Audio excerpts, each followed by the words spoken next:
Let me start by pointing out that cosine of 45 degrees plus 45 degrees, this is equal to cosine of 90 degrees.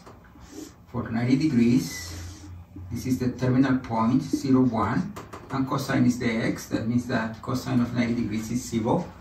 And this is different from cosine of 45 degrees plus cosine of 45 degrees.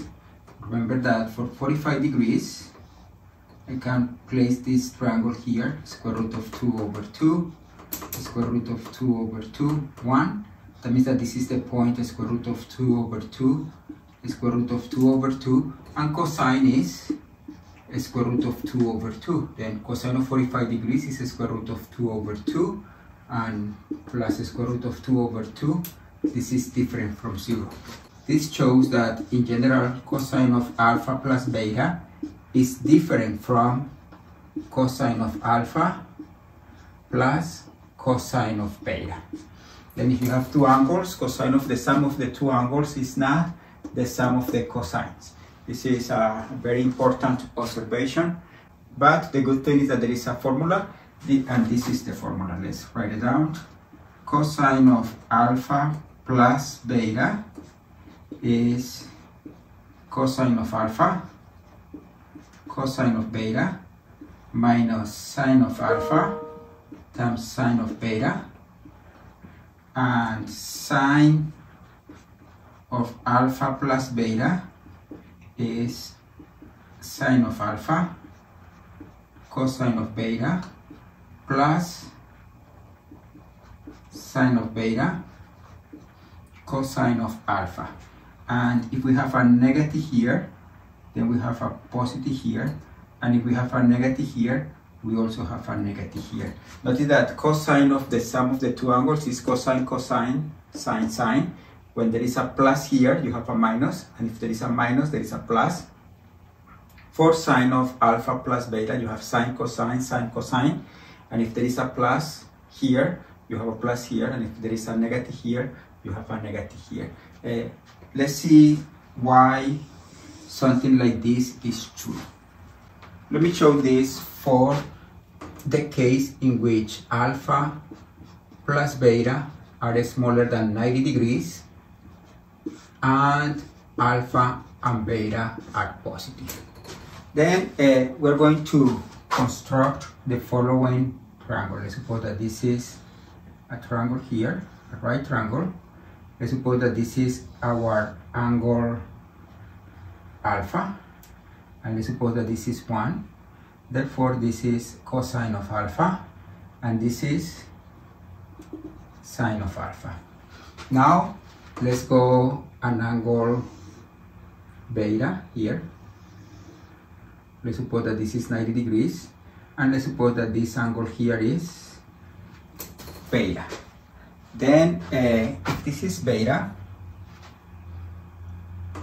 since this is 1, then this distance here is, this is the hypotenuse of this triangle. We have to make it larger, and then we divide 1 by a number that is smaller than 1. Which one, sine or cosine? In this case, since this is the adjacent of that triangle, we divide by cosine of this angle, cosine of beta. The idea is to think about this right triangle here. Notice that for this right triangle, the hypotenuse is 1 over cosine of beta, and therefore we just need to compute this leg in order to compute everything about alpha plus beta. Let's see here, we can't do this line. This is a 90 degree angle. And let's see what can we compute. Notice that this distance from here to here is just sine of alpha, right? This distance is sine of alpha. We just need to compute this distance. We know that in this right triangle, this is the hypotenuse, and then if we want to compute this leg for this right triangle, we have to make the hypotenuse smaller by multiplying by a number that is smaller than 1. This is the opposite of beta. Then we multiply by sine of beta.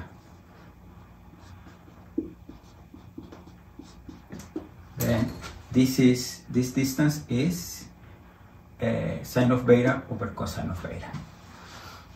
Now we have that this angle is alpha, and therefore this angle here is also alpha. Notice that these two lines are parallel, and this line crosses the two parallel lines. Since this is alpha, then this is alpha. That means that this is 90 minus alpha, and that means that this angle here is also alpha. Now we have this triangle, and for this triangle here,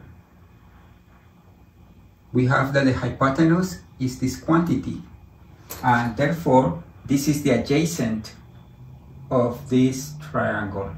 And this is the adjacent of this triangle. That means that the distance from here to here, this distance is the hypotenuse, sine of beta over cosine of beta times, with respect to this triangle, this is the hypotenuse, this is the adjacent, times cosine of alpha. That means that we have a triangle like this.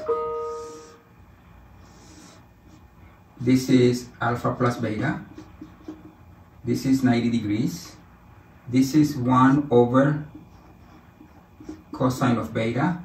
And this quantity here is sine of beta cosine of alpha over cosine of beta, which is this piece, plus this piece here, plus sine of alpha.